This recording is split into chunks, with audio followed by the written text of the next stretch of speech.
Citigroup intended to wire a $7.8 million interest payment on August 11 to lenders for cosmetic company Revlon. It was sending the money on behalf of Revlon in its capacity as the company's loan, but the bank accidentally transferred $893 million, enough to pay off the entire loan, which was not due until 2023, and did not notice the gaffe until the following day, which they blamed on human error. Some lenders returned the money after noticing the mistake, but others refused to pay it back, insisting the money was owed, leaving Citibank $501 million out of pocket. U.S. District Judge Jesse Furman in Manhattan ruled the transfers were final and complete transactions, not subject to revocation. Citigroup sued to recoup the $500 million which had not been returned to them from 10 asset managers, including Regain Capital Management, HPS Investment Partners and Symphony Asset Management. The bank said the lenders knew or should have known the transfers were a mistake, and that Revlon, controlled by billionaire Ron Perelman, could not afford such a big payment. Share this article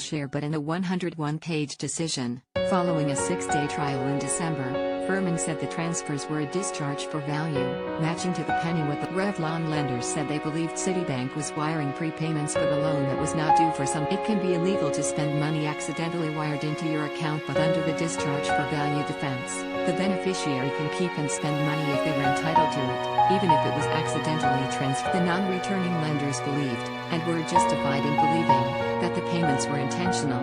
Furman to believe otherwise, to believe that Citibank, one of the most sophisticated financial institutions in the world, had made a mistake that had never happened before, to the tune of nearly $1 billion, would have been borderline. Citigroup plans to appeal. We believe we are entitled to the funds and will continue to pursue a complete recovery of them. Furman left in place a temporary ban on the lenders using the transferred funds, reflecting Citigroup's expected. In a joint statement, the lenders' lawyers Adam Avensone and Robert Leutman said they were extremely pleased with the decision. The judge also looked at internal messages from one of Revlon's lenders, HPS Investment Partners, who joked about the pay. One employee said, "I feel really bad for the person that fat-fingered $900 a mirror. Not a great career move." They also joked, "How was work today, honey? It was okay, except I accidentally sent $900 amount to people who weren't supposed." Administrative agents typically distribute interest payments and perform back-office services for industry groups have said a ruling against Citigroup could expose banks to excessive liability risk. The Loan Syndications and Trading Association, whose roughly 530 members include Citigroup and some Revlon creditors, said such a ruling could destabilize the $1.2 trillion U.S. syndicated loan market.